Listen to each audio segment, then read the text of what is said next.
presentation. So the recording will be sent out in a link after this webinar in a follow-up email with lots of links. If you're a note taker and that's how you operate and learn, please, by all means, take notes.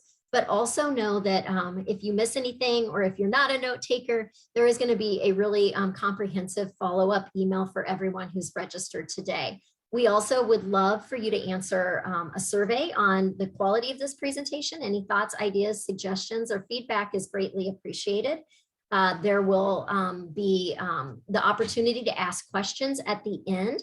So if you do have questions, I probably won't be able to answer them live during the presentation just because I'm doing so many other things, but I am thrilled to stay on even after the top of the hour to continue that conversation. So thank you so much for joining us today, and let's get started.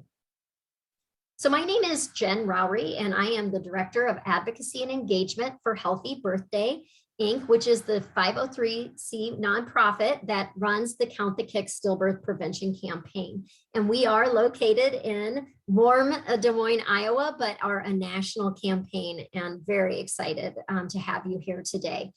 In my role, I do lots of work with legislation for stillbirth prevention, but I also engage a wide variety of partnerships and volunteers and do trainings just like this. My background is really education, and I believe that knowledge is power. And this is a knowledge-filled webinar. Count the Kicks is a knowledge-filled campaign, and we are going to really dive in here and get started.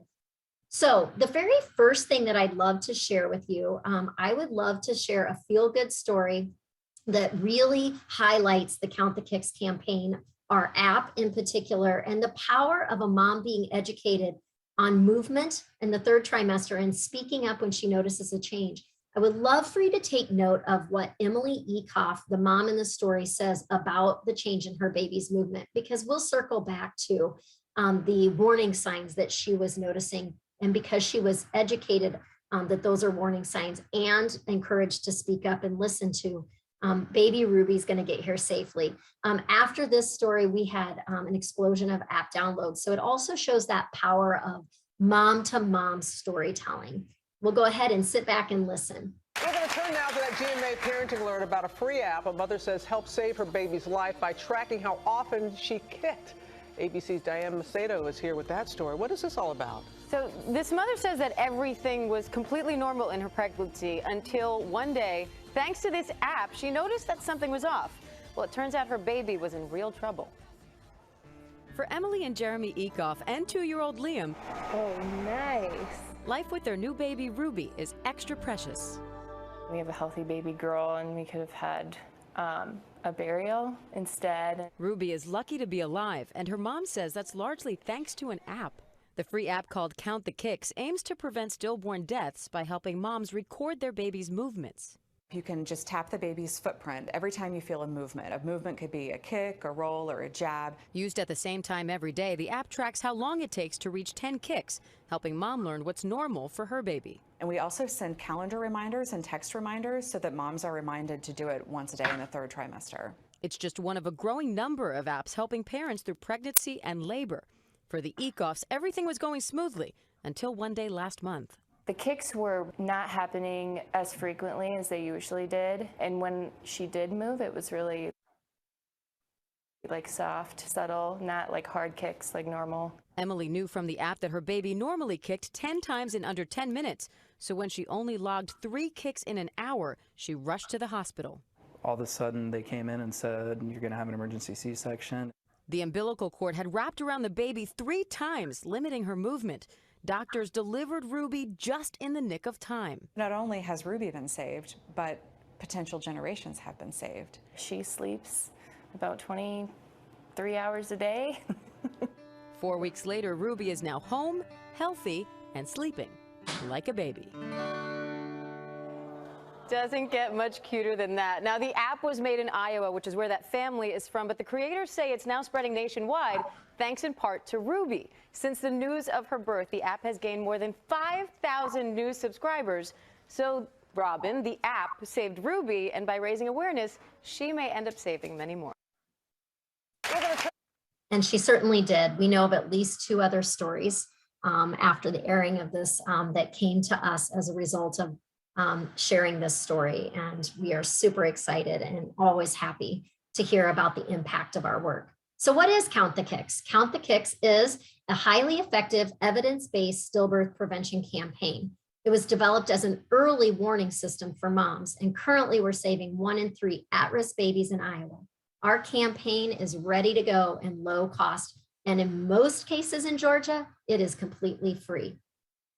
So before we get too far, I think it's really important to level set and make sure that we understand what in the United States is defined as a stillbirth. So a miscarriage is the loss of a baby before the 20th week of pregnancy, whereas stillbirth is the loss of a baby at 20 weeks and after, all the way up until delivery. So 40 plus weeks or whenever delivery occurs. And early stillbirth is the death of a baby in that 20 to 27 completed weeks of pregnancy. A late stillbirth occurs in that 28 to 36 completed week of pregnancy, and a term stillbirth occurs in 37 or more completed weeks of pregnancy.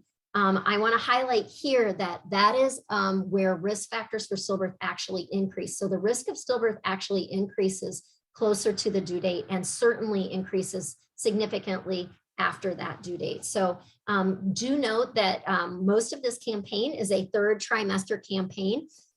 We will be talking a lot about that, but really that 20 to 24, 25, 26 weeks of stillbirth loss, that early part or early stillbirth is not something we're going to be really able to address with our campaign. On an average, 23,500 babies are born still every year in the United States. Just absorb that number. That means 46,000 expectant parents don't come home with their babies every year in this country. That is actually more than we're losing to infant mortality.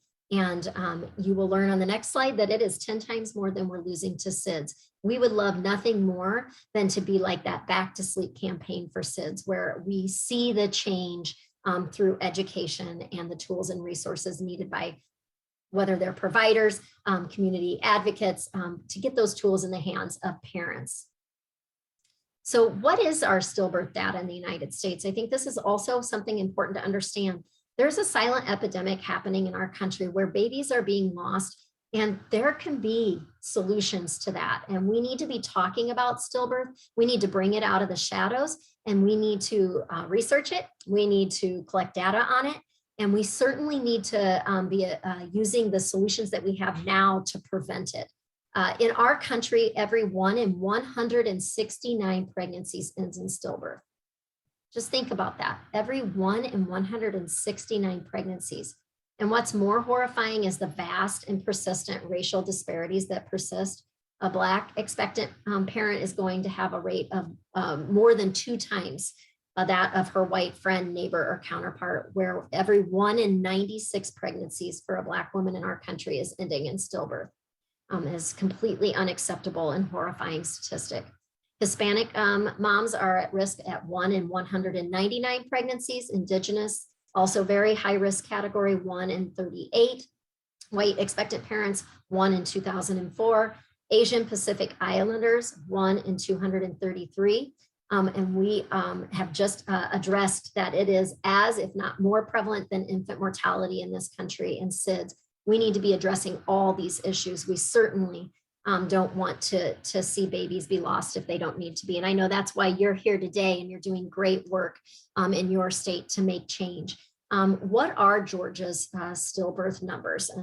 Right now, in every, just a little over 8 pregnancies out of 1,000 end in stillbirth. So the rate is 8.02. That is significantly higher than the national average. You can see on the very far side of the top left side of your screen here, this graph, and essentially what you see in red is Georgia's stillbirth rate. The blue dotted line is the national stillbirth rate, and then Iowa's stillbirth rate is here in yellow. And we'll talk more about Iowa's stillbirth rate and the changes we've seen after implementing the Count the Kicks campaign with the Iowa Department of Public Health. What does that mean in number of lives? Because that, talking numbers, sometimes easy to take the humanity out of it, but that means that 1,000 41 babies die in Georgia every year, when research indicates that at least 30% of babies could be saved, that stillbirth could be preventable. So that's why we're all in the room today, is to talk about ways to prevent it. What would that number look like? That means 333 more babies could come home to their families in your state if we saw that same 33% reduction or 30% reduction, that saving of 1 in 3 at-risk babies in your state, like we've seen here in Iowa. So this is our Iowa data, and it shows the life of our campaign. That red line on the top is a representation of the national stillbirth rate. Excuse me, and the dots are that dotted trend line beneath it. And then finally, you see the blue dots, which are the Iowa rates. Pardon me.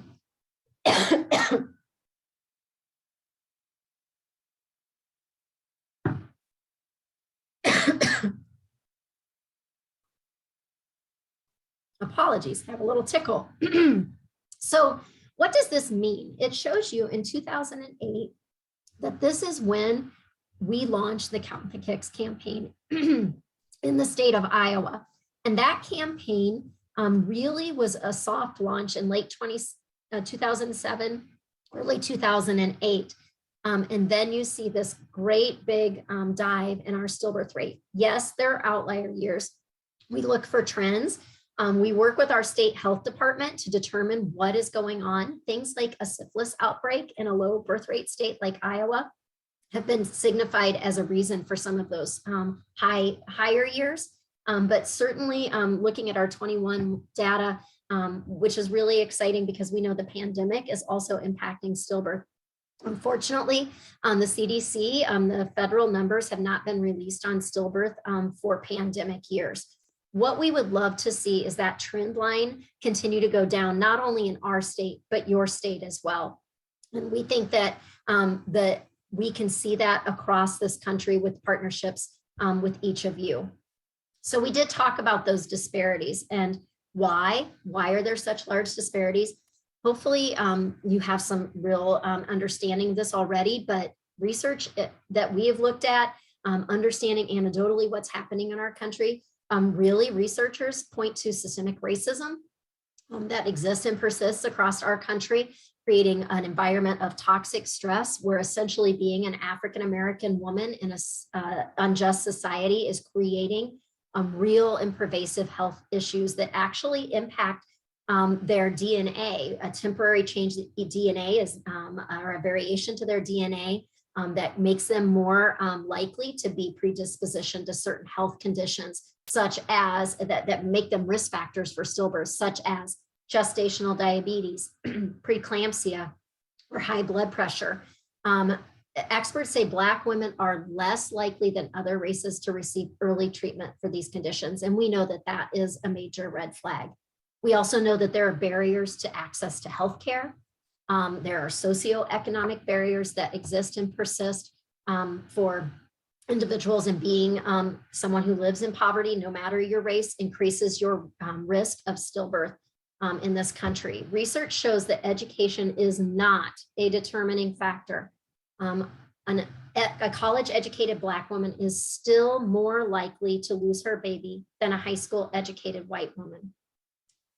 So what is Count the Kicks doing about it when we work in our campaign? We are a campaign that very much takes Centers on Equity and takes this very seriously. We will not see change in this country without addressing those disparities. We have staffing, health equity coordinators, and potentially coming on in a few months, a health equity director. We will continue to also look for funding opportunities to reduce those disparities. We are anti-oppression and structural racism. As a staff, as a board, we've received trainings on that. We're trying to use focus groups and the lived experiences of people of color to inform the work that we're doing, working outside of the typical healthcare system, working with those that are boots on the ground, already trusted members of their community, and are focused on those that are being marginalized.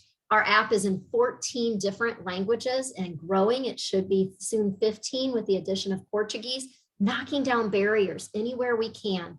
We have culturally appropriate educational material.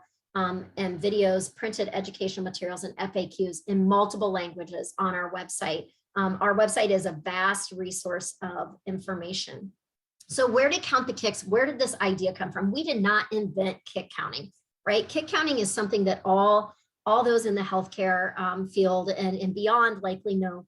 It is something that can track that baby's movement, that can determine the health of the baby. Baby can communicate through movement. It's a primary way that it tells mom what's going on.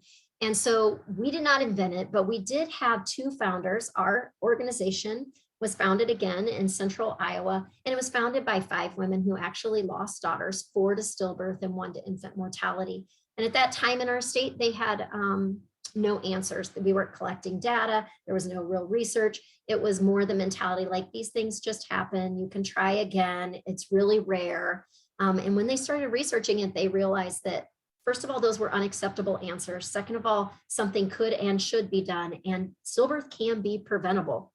When they went to present on a stillbirth registry that they had created in the state of Iowa with then Senator Tom Harkin, the first in the country, that eventually led to a national stillbirth registry, which sadly is defunct now. But they listened to a presentation by researchers out of Norway, and research done in Norway, most international researchers, and then one Harvard professor that we'll talk about here in a second. And really what they heard was tracking fetal movement in a non-invasive way is a non-invasive way for expectant parents to monitor their baby's health in the 3rd trimester. In Norway, they took a cohort of expectant women. They educated them on the importance of tracking movement and speaking up what they noticed a change. And on the flip side, their medical staff was trained with the same information and trained to investigate the concerns that were presented to them. In that cohort, that were educated on movement, that were tracking movement, that were speaking up, there was a 30% reduction in stillbirth rates in that cohort of women. And that's when the 2 founders of our organization heard that, and they said, that's what we're going to do to prevent stillbirth. We're going to educate moms to track movement in the 3rd trimester. And babies can be saved when expectant parents are educated on getting to know their normal movement patterns starting at 28 weeks, and to speak up if they notice a change. And that's a quote by Dr. Ruth Fretz, who also sat on that study, was the American researcher, sits on our medical advisory board to this day, and is a member of ACOG, was a professor, a practicing OB, and so vital to the work of stillbirth prevention unilaterally. And we're just very thankful for her work and her support. Where else are we finding support for fetal movement monitoring? Well, the Association of Maternal Child Health Programs, or AMCHIMP, did name us a best practice. And that was after a thorough review, and they are really the membership organization for state health departments. We also are seeing a trend with the CDC Hear Her campaign, where as one of the 15 urgent warning signs for moms to pay attention to, it's listing babies' movement as a concern or a warning sign. So there is more conversation today than there was in 2008 when our founders came back with this idea to create an empowering, mom-focused education campaign to share what they were learning. And it is evidence-based and research-based. So there is an argument out there by some that says, I cannot do this because all I'm going to do is create anxiety in moms. They're going to be calling all the time. This has actually been studied. It's been studied by those that are listed on the bottom here of the slide. You can always, if you want to see our research or our evidence, you can always go to our evidence page on the Count the Kicks website, or look at the footnotes when I send the PDF of this presentation to you, and go and look for yourself. We've also had it studied. We've had our app users study it. So in one study, it says one potential side effect of routine monitoring of fetal movement could be an increase in prenatal visits, either outpatient or in hospital. However, most research has not found this type of increase to be true. Usually the fetal movement count is reassuring to pregnant women and prevents unnecessary visits. This is exactly what we found when Des Moines University and the Harkin Institute took data on our app users and studied that. And they said that 77% of the app users in that study actually reported feeling less anxious. They're educated, they're informed, they're in tune with their baby, their body, and they felt more in control. They also felt more educated about when to speak up. A huge benefit, and I know there are some stillbirth or some child abuse prevention folks on here today. A huge benefit to this is that all the app users, whether they're at risk for stillbirth or not, reported 84% reported increased feelings of bonding with baby. And we know that that bonding with baby in utero will transfer to that bonding with baby, hopefully in the postpartum period, and hopefully then reduce those potential childhood ACEs or adverse childhood experiences. And so we want that bond between expectant parents and their babies. What else did this research show? It says basically an increase in awareness of a change in fetal movement led to a reduction of stillbirth amongst those that were studied. What else can monitoring movement do? What other potential benefits? We actually think that it has a great argument for the reduction of preterm birth rates. We don't want to see babies get here too soon either. If they're safer in utero, that's where they need to stay. And so what we have found is that, let me give you an anecdotal, a story. So our own executive director, before she came to this work, was actually a news reporter and did the story on the launch of Count the Kicks in our state. About a year to the day later, she was 30 weeks pregnant with her first baby. She noticed a change in movement, told her doctor about it. Her doctor investigated that. And what they found, unbeknownst to Emily, our executive director, is that she was in preterm labor. Her body was trying to have that baby at 30 weeks. Because she spoke up about the change in movement, which was the only red flag she had, they were able to intervene quickly and soon enough to stop that preterm labor with bed rest and medications. And she, in a hospital stay, obviously, and she delivered Hayden, her firstborn son, at 40 weeks without one single day in the NICU, without one single health problem. And so that's an example of where movement can actually reflect other concerns. Fetal growth restrictions, there's a lot of information out there, very dangerous, high risk for stillbirth. Those babies tend to, depending on how rapidly they experience some kind of issue with the pregnancy, those babies, if they're slowly not getting enough nutrition over time, or if there's an issue that's happening, they will slow their movements over time. So if mom is in tune with that baby and knows what her baby's normal usually is, she will notice that decrease in movement using our app or just the education or awareness that she may have. Women who have stillbirths are at higher risk for maternal morbidity and mortality. And that's really what this next section is going to focus on. We know that there's a link between stillbirth and maternal mortality and morbidity.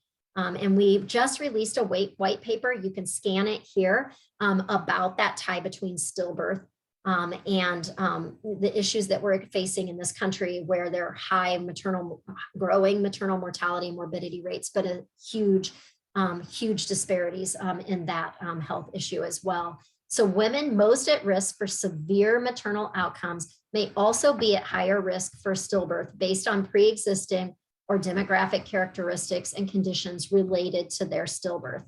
Research shows that the risk of severe maternal morbidity is more than 4 times higher among stillbirth deliveries compared with live births. According to one study, more than 15% of maternal deaths occur within days of delivery of those who experienced a stillbirth. I just want to note here that I work with that team of volunteers, that ambassadors I mentioned in my introduction. Many of them have lost children to stillbirth. Many of them have said that they were not offered a postpartum visit, that they really didn't even get the same care in the hospital after that loss. This is a physical experience. They delivered a baby just the same as anyone else, if the baby's alive or dead, and their body has gone through the same trauma and has the same. And in this case, we're noticing increased risk factors. So important that that postpartum period be taken seriously for all women, but especially being offered to those that have experienced stillbirth. As I mentioned, there are vast disparities when it comes to maternal mortality and morbidity. African-American women are 2 times more likely to die during or after pregnancy than their white counterparts, and this is simply unacceptable. It is imperative that providers are proactively discussing stillbirth prevention or risk factors with their patients and providing evidence-based solutions like Count the Kicks to every patient that they work with. Everyone deserves access to this information, not just high-risk patients, but all. And prevention is key. Prevention is a key in all types of health issues. Prevention in stillbirth is something that is possible, not in every single scenario, but where there is that possibility to save a baby, we have to take the opportunities. Count the Kicks is important and easy to do. So talking a little bit more about our campaign now that you've learned how we've kind of developed, why stillbirth is such a big issue that needs to be addressed. Let's talk about the campaign. Take note, it is a bright, empowering, mom-focused campaign focused on that 3rd trimester monitoring movement, either using our free app, which we'll talk about in a minute, and or those paper kick counting charts, which are completely free and downloadable in 5 languages on our website. It empowers moms to be in tune with their baby, their body, and to speak up if there is a concern. It is definitely not medical. It is not meant to be a dark cloud or scary. It is really bright and attractive campaign by design. The 5 women that founded our organization out of loss never wanted it to be a fear-based campaign that was put on the backs of moms and the guilt to be placed on moms. It was meant to be an educational and empowering campaign, and that's exactly what it's become. So why does movement matter? Movement is one very important way that a baby communicates before birth. In fact, it's sometimes the only way, right, that a baby can communicate. And a change in a baby's movement can be an early warning sign, and sometimes the only one that a baby may give when it's in distress. So why does a baby's movement change when they're in distress? Well, just like you and I, when they're not feeling well, they change their movement. They slow down oftentimes.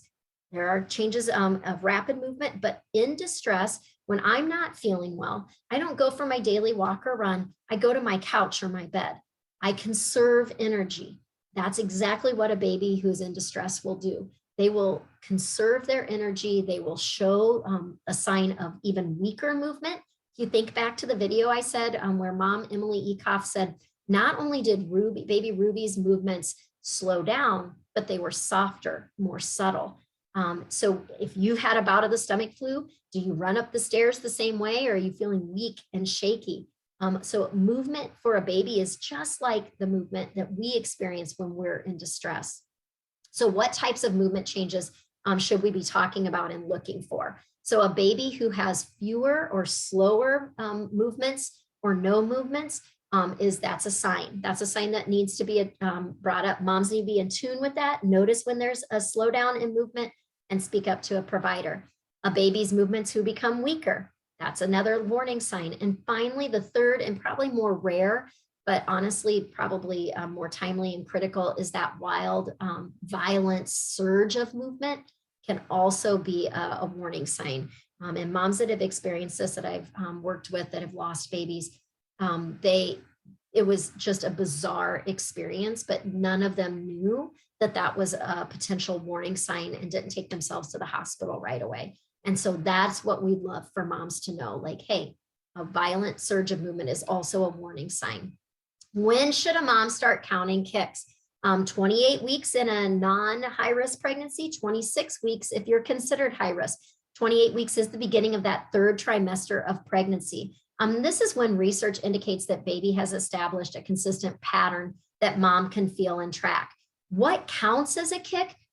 Basically rolls, kicks, jabs, pushes, shoves, anything except for hiccups, because those are involuntary movements. So Count the Kicks is a way to, like I said, for moms to be in tune with their baby and their body.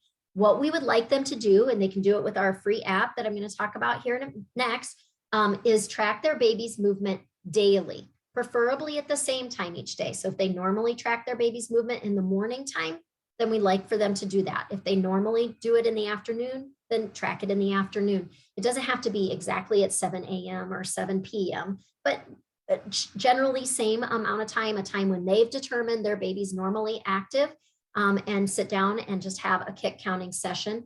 Preferably, they would count at night because research indicates that healthy babies move more at night, which is an interesting topic. But we also want them to track that movement, follow it, and know to call their provider if they see a change in that movement. So they're going to track how long it takes to get to 10 movements. And then after a few days of tracking it, they're going to learn their baby's normal. So it normally takes my baby 10 minutes to get to 10 movements, or it normally takes my baby 30 minutes to get to 10 movements. After 3 to 5, maybe 7 sessions, they will see like what the trend is for their baby. We do not want them to compare to other pregnancies. Every baby, every pregnancy is unique and different. So learning what's normal for your baby to get to 10 movements each day is the key to success.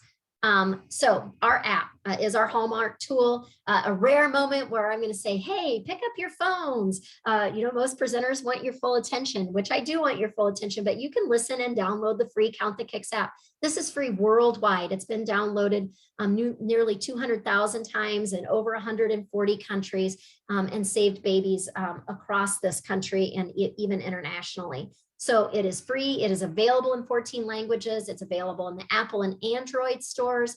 Users can restart a session or delete a kick. They can set a daily reminder because we know we're busy and those reminders are important. They can review their kick counting history. They can count for twins, not anything beyond twins, not triplets or beyond, because it's very impossible, I think, for moms to determine which baby, and it may take a little bit for them to learn baby A and baby B when tracking for twins.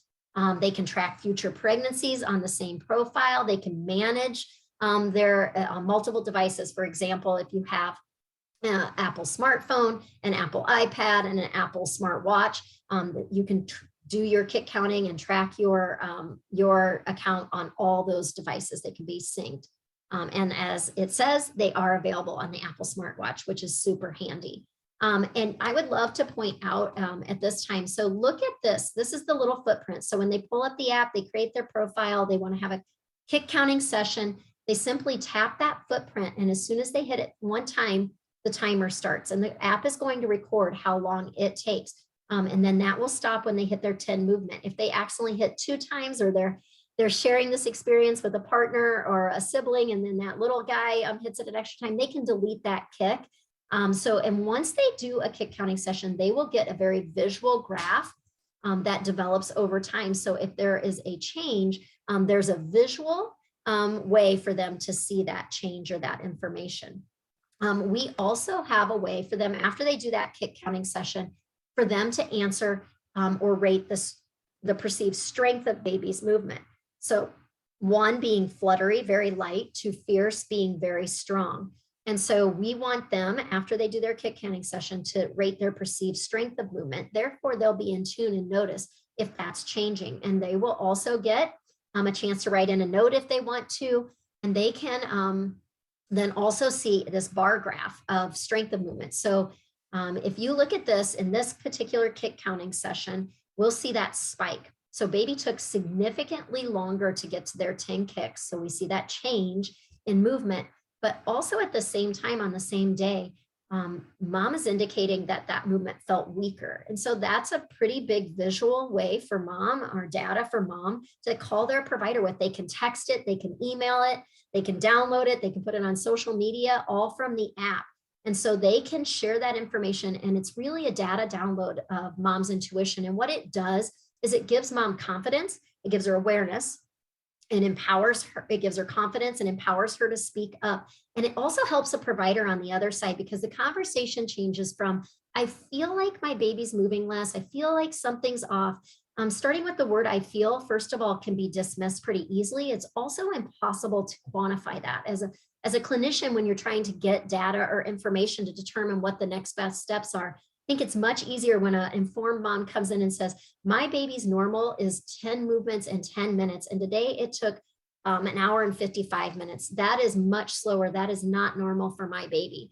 There is so much more to grab onto for that clinician, and also to encourage that mom who doesn't want anything to be wrong to have that important conversation.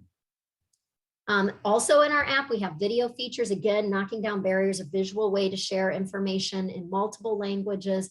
And so there is video capabilities. There are lots of things. Hopefully you're downloading the app and exploring it so that you can share it with those that you're working with as well, and educate them on this free tool and resource available on a smartphone if they have that. If they don't, we do have paper kick counting charts for free, downloadable on our website, www.countthe.kicks.org.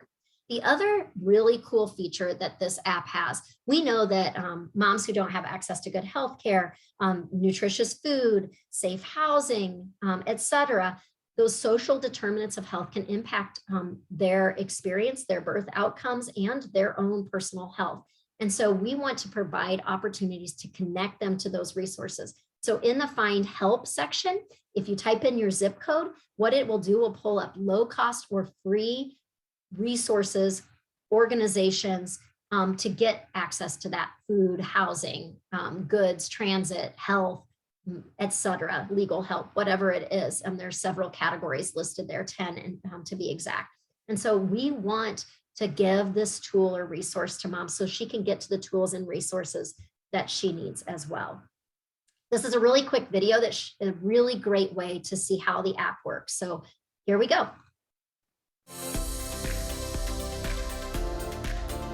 The Count the Kicks app, a cutting-edge, powerful tool for expectant parents in the 3rd trimester of pregnancy, has a new feature to help you monitor your baby's movements. The new strength feature allows you to rank the strength of your baby's movements on a scale of 1 to 5, from fluttery to fierce. Research shows paying attention to the strength of your baby's movements is vital. If a baby's movements becomes weaker, studies show this could be a sign of potential problems, and expectant parents should alert their doctor. The free Count the Kicks app now gives you the option to take notes on your session. Our app is available in 12 languages in the Apple and Google Play app stores. It is a simple and non-invasive way to monitor your baby's well-being every day in the 3rd trimester.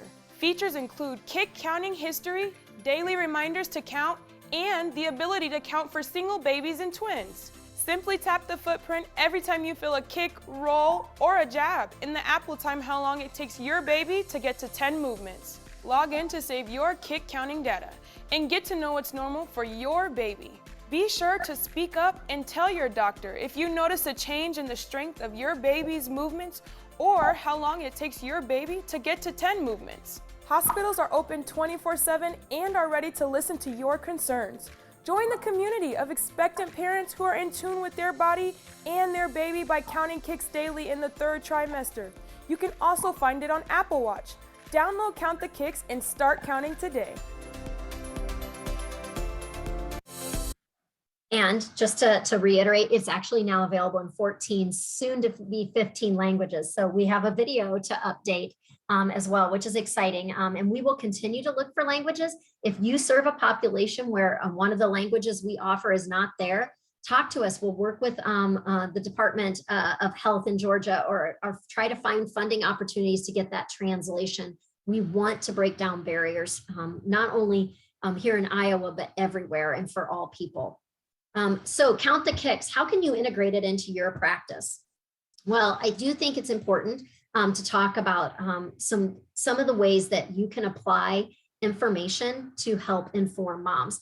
So did you know that health literacy is actually one of the strongest indicators of an individual's health status? So what they know and understand can really create opportunities, good opportunities, but also bad opportunities. So knowledge is power. Again, a healthy dialogue is a key to prevention. So here are 5 ways to improve the conversation. So be equitable. Every single individual that you interact with that is expecting a baby deserves this information. It doesn't matter if they have a GED or a PhD. Just because you have a PhD doesn't mean you understand the importance of tracking movement. Doesn't matter what color you are, what your socioeconomic status, nothing should be a barrier. Every single parent that you interact, expecting parent you interact with, deserves this information and should be provided this information. Once you share, you need to be able to listen and learn. You need to ask those motivational interviewing type questions, strategic and open-ended questions. Many of my ambassadors that have lost babies said, my doctor asked if the baby's moving. I said yes, because until the baby was moving, it was moving. Was it moving its normal? Did I know what its baby's normal was?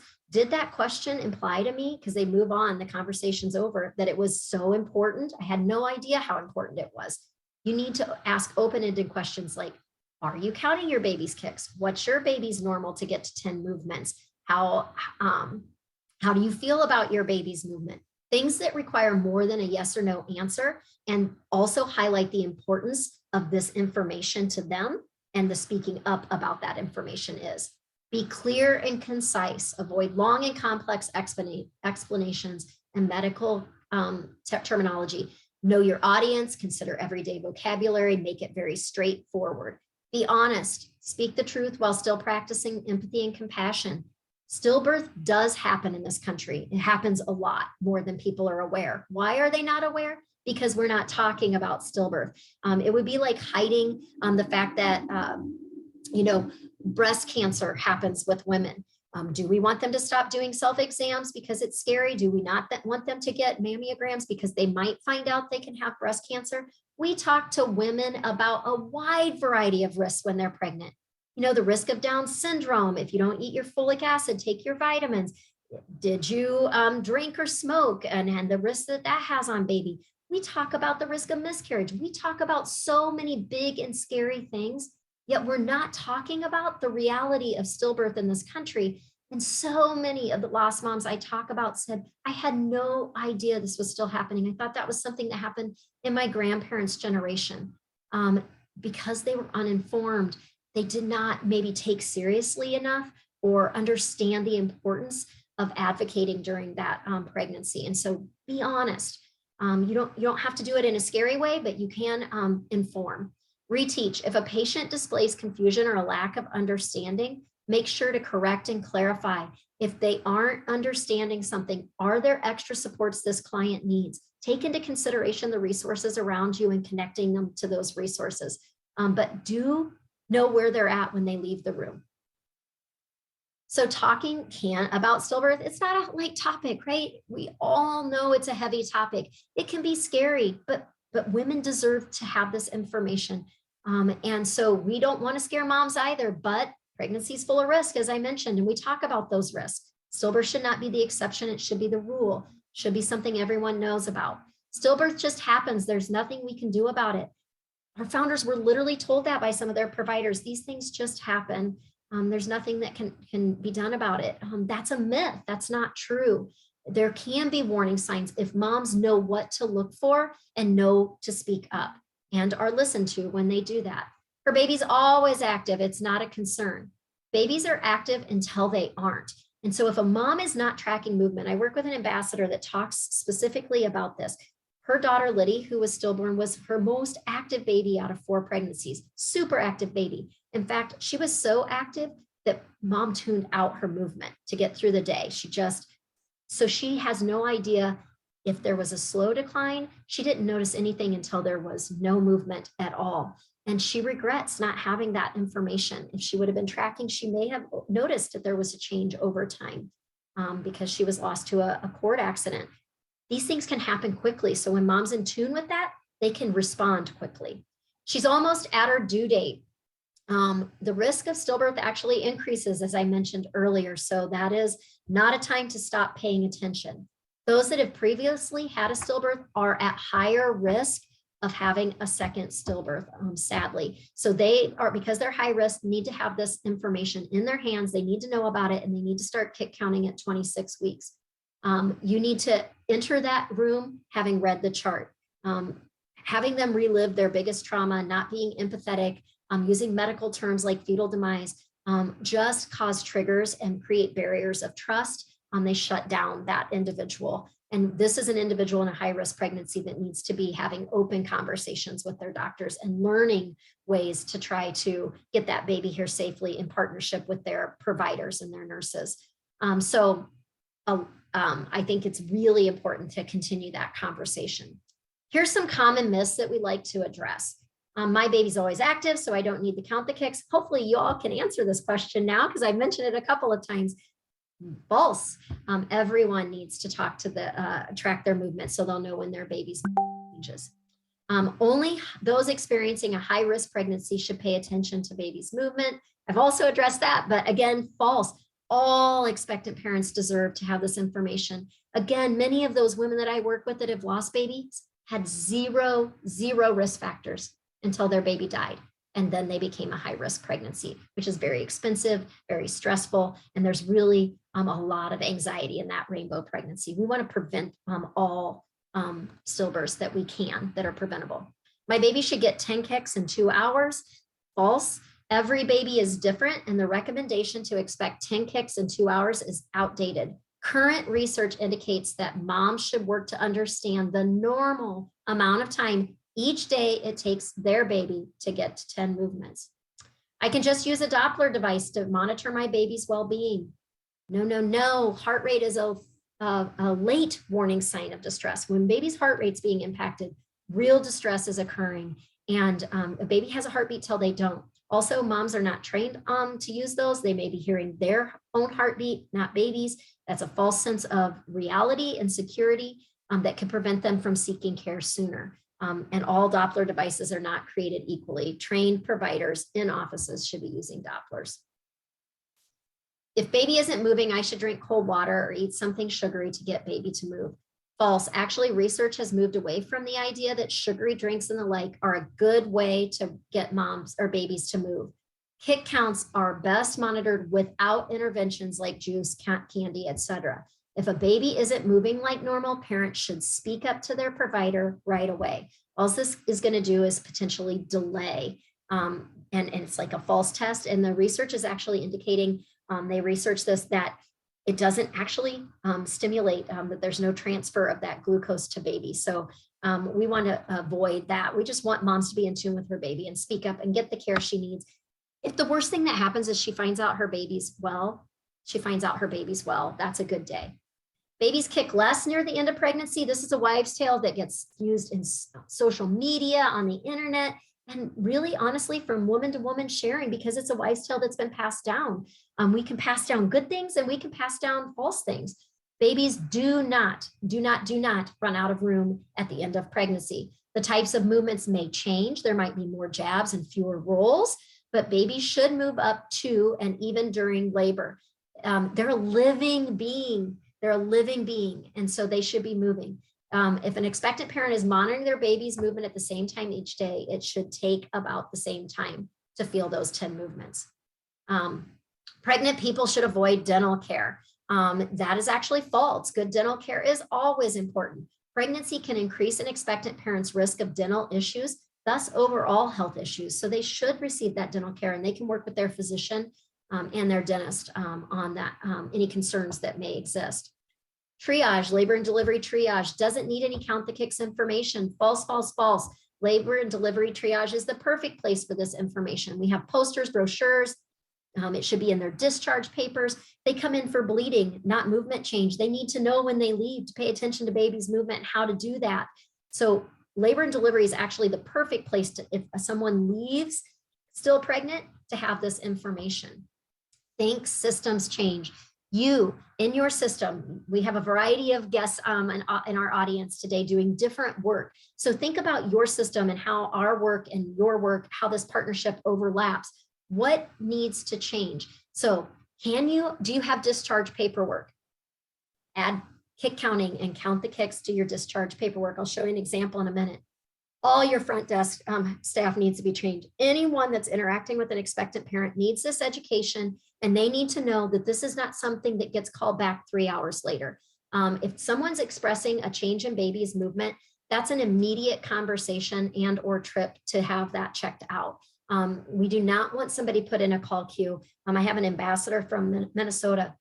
This happened to her. She waited for about 3 hours for a call back to be told to go to labor and delivery. When she got there, baby didn't have a heartbeat, but still had brain waves. So they performed an emergency C-section, but it was too late, and Reese was lost.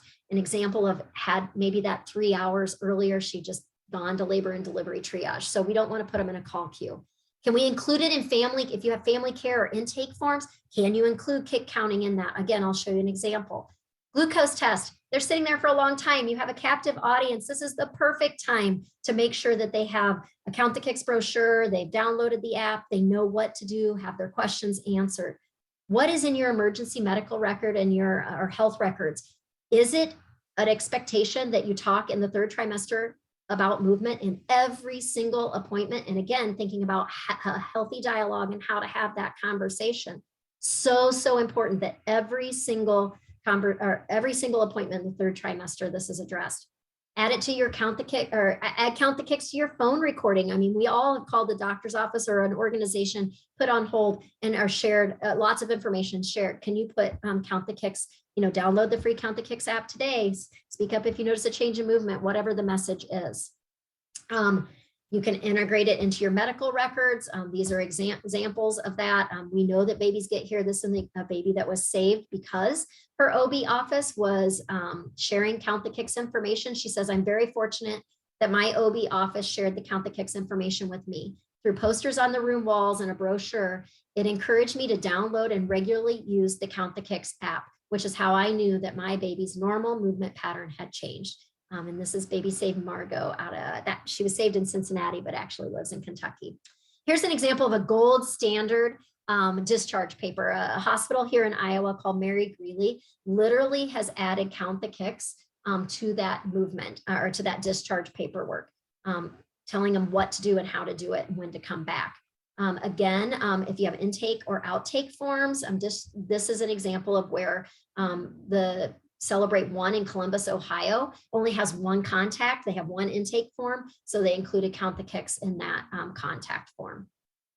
What free and low cost resources do we have to offer today? Actually, the good news is the word free.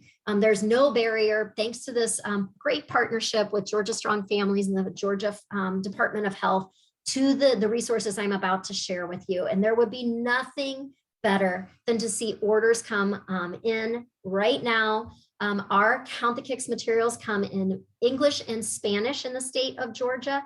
We have posters, 2 different types. What you see here is a how-to poster, very easy, very mom-centered and focused. We have app cards, we have brochures, which is really what breaks down. Like, I would love a brochure in every single packet you hand out in every single mom's hand. That brochure breaks down how to count the kicks. And these are all free. Every single thing, free shipping, free on our website, www.counttthekicks.org. You can scan that QR code right now to win an Amazon gift card. Any orders that come in, we will send the prize winner. We'll have a drawing and send the prize winner a Amazon gift card. So I'm going to give you a couple minutes here to get after it and see those orders come in. Nothing would please me more. Oh, I'm not going to play the song because it's not linked, but that's okay. I can still give a plug. You can open a new tab right now, scan that QR code, or go to www.counttthekicks.org to order your free educational materials. You can go to the state of Georgia. So you go to the order materials tab on our website, go to the great state, the peach state of Georgia, click on it and fill your cart with all the things that you want and need. We have a Baby Save story. If I have time, which I don't think I will, I was going to share a video, but Baby Save Nala, her mom saw the poster at the scales every single appointment, which is why she downloaded the app. She spoke up because there was a movement change when she noticed that, because she was in tune with her baby and body, and baby Nala got here safely. So these posters are attractive. They draw people's attention. Get those by the scales, get them in bathrooms, get them in clinic rooms. Where in your organization can you have this information? Do you hand out packets? Community centers, get them on the walls. Libraries, get them on the walls. Get those brochures in piles. Wherever you can disperse it in your work is where we want you to take these materials. So go ahead and go to www.counttthekicks.org right now to enter your name into a drawing for a free Amazon gift card and help save babies with us. We were so thrilled. Again, the QR code's there. Go to order materials tab, state of Georgia, and get those materials ordered. We really are excited to get this partnership going. What else is free to you? A free CE training. And I will send the code for this training to you. It's Save Babies Georgia. And we would love for you to take the 2.2 hour, 2.2 credit CE training continuing education course completely for free, thanks to our partnership with the Georgia Department of Health. We also have free sample lesson plans for childbirth educators downloadable on our website. If you go to www.counttthekicks.org, which hopefully you're already there ordering materials, there's a parent academy, there's a provider academy, there are kick counting charts. Actually, we just added 3 more languages. So there are 5 languages where you can get free downloadable kick counting charts. It walks you through everything you need. There are videos, educational videos, so many free resources, including those childbirth education plans and those downloadable kick counting charts on our website. I've mentioned several times that we have these high-level trained volunteers, and they do lots of things. There are boots on the ground in your state. In fact, Erica sat on the call and shared her personal experience as a Georgia resident with the Department of Health before we launched this campaign in partnership with them. So impactful, so important. And so I am so excited to offer Miss Erica Aiken as your Georgia ambassador. Her email is here. It'll be in the PDF of this PowerPoint presentation I email out. But Erica is in the Atlanta area. If you ever have an event maybe, or want her to speak or do a training, Erica is boots on the ground. She can't maybe say yes to everything, but she will do her best to partner with you. I apologize. Obviously forgot to turn off my phone. Apologies. And so baby saves, that's why we're all here today. We want to see babies get here safely. Here are some prime examples of babies whose stories were sent to us, who were saved because their mom was educated with Count the Kicks. And I share this link to that video of Dana and Nala that I mentioned earlier, the baby safe story, so you can watch that. I just want to make sure there's time for questions and answer those as well. So next steps, what do you need to do? As we wrap up, familiarize yourself with that Count the Kicks app. Practice, practice, practice. Order those Count the Kicks materials. Hopefully you've hit submit order, and I'm going to hear from my executive director that you shared those orders. I'm going to get an Amazon gift card out to the winner of that. So designate someone in your office to keep those materials stocked. Make sure there's a plan so you don't run out of those materials. Take those important 3 to 5 minutes with your patient to educate them, and make sure to have that kick counting conversation in every touch point in the 3rd trimester. Make sure your entire staff knows about the campaign and the importance of tracking fetal movement. Use those electronic health forms, intake forms, update discharge papers, etc. Think systems change. How can you incorporate this in so it's super easy for you to utilize? We've created these resources. The Georgia Department of Public Health and Georgia Strong Families have made them free to you. Now you just need to implement it. Remember, hours and minutes matter in preventing stillbirth. Please take the time to educate your patients and your staff on how to expedite concerns about movement. Please be willing to listen to those concerns and investigate them. How do you connect with us? Well, we're on all those amazing social media channels that you likely as organizations are on as well. Again, our website is www.counttthekicks.org. That is a vast resource of free materials. And you can sign up for our newsletter so you can stay in tune with what we're doing. We simply want to save babies with you. And I am glad at this point to use that Q&A function to answer any questions you may have. Again, I'm going to send a follow-up email. So use the Q&A. I'm glad to stay on, answer questions. It's exactly noon. So we got all the information to you. Hopefully it was powerful and you have ideas of how you're going to implement it. But if you have questions, I'm here for you. I will send a follow-up email that will have a link to the recording. I will send a follow-up email that has a PDF to this PowerPoint presentation. I will have live links to how to order materials, how to download the app, how to have that CE training for free, video links. So it will be a comprehensive email that will come to you in the next 24 hours. So look for that. Who can you share this information with? So here's a call of action. You've learned something new. Hopefully you have some buy-in. You see how it can be used and utilized to get moms and babies through this pregnancy safely, and you can share. How can you share this? Can you share it on your organizational social media channels? Can you add it to your newsletter? What are other ways we can partner with you? Think about that. I'm definitely going to include my email when I send the follow-up email, so you can reach out to me. My name is Jen Rowry. If I'm not the right person, I'll hook you up with the right person to continue to train, educate, and get you the tools and resources that you need. I do not see any new questions, but I would be glad to answer them. Love to see childbirth educators in here and midwives. So glad to have you today. Any questions about any of the topics or information that were presented to you today? Just drop those in the Q&A. Unfortunately, the chat has been disabled for some reason. My apologies. So excited to have you. Okay. Well, thank you for joining us. I will stay on for another minute and monitor that Q&A. I would love to see those orders come in. It's not too late. Get that order placed before you move on to the next thing. And we will look forward to continuing to partner. Feel free to reach out with any additional questions or ideas for partnership. Thank you. Thank you.